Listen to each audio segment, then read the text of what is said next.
জিঞ্জিরা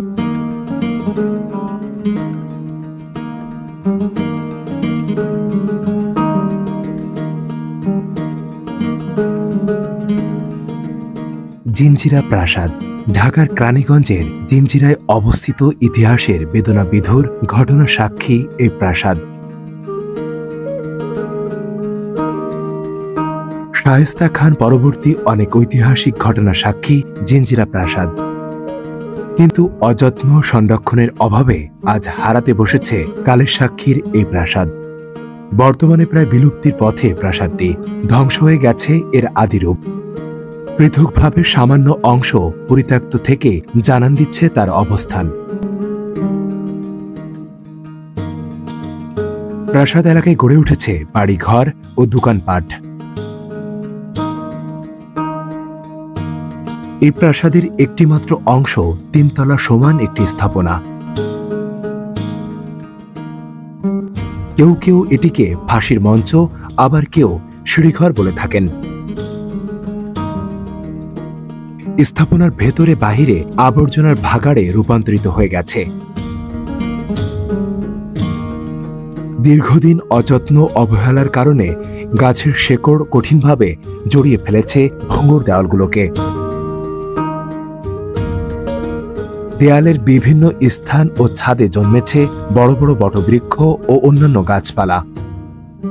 বাংলার মুঘল সুবেদার দ্বিতীয় ইব্রাহিম খান ১৭ শতকের দিকে জিঞ্জিরা প্রাসাদটি নির্মাণ করেন।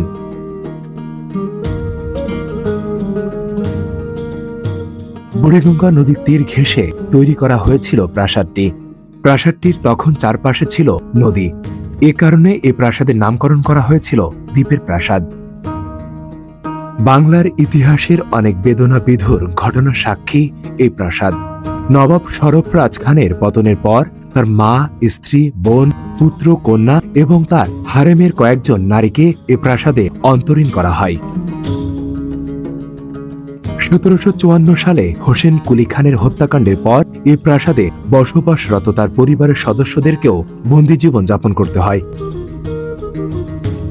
পলাশী যুদ্ধে সিরাজউদ্দৌলার পতনের পর আলীবর্দী খানের স্ত্রী শরীফুন্নেসা, সিরাজের মা আমিনা বেগম, সিরাজউদ্দৌলার স্ত্রী লুৎফুন্নেসা বেগম ও তার মেয়ে কুৎসিয়া বেগম ওরূপে উম্মে জোহরাকে জিঞ্জিরা প্রাসাদে অন্তরীণ রাখা হয়। সেই সঙ্গে অন্তরীণ করা হয় পলাশী যুদ্ধের অন্যতম ষড়যন্ত্রকারী ঘসেটি বেগমকেও। ১৭৬০ সালে এ প্রাসাদ থেকে নিয়ে গিয়ে আমেনা বেগম ও ঘসেটি বেগমকে বুড়িগঙ্গা পেরিয়ে ধলেশ্বরী নদীতে নৌকা ডুবিয়ে হত্যা করা হয়। প্রাসাদের জায়গাগুলো এখন ব্যক্তি মালিকানাধীন। বিগত প্রায় এক যুগের কিছু আগে ৩টি পৃথক অংশ বিভক্ত হয়ে প্রাসাদটি বেশ কিছু অংশ টিকে ছিল, কিন্তু বেশিরভাগ স্থাপনা ভেঙে সেখানে নতুন স্থাপনা গড়ে তোলা হয়েছে। তবে এই প্রাসাদটি ধ্বংস শুরু হয় পাকিস্তান আমল থেকেই। স্বাধীনতার পর এ এলাকায় মানুষের বসতি বাড়তে শুরু করে। এক পর্যায়ে এর বাইরের দেয়াল এবং পরে মূল প্রাসাদের দেয়াল ভেঙে স্থানীয়রা বাড়িঘর ও দোকানপাট নির্মাণ করেন।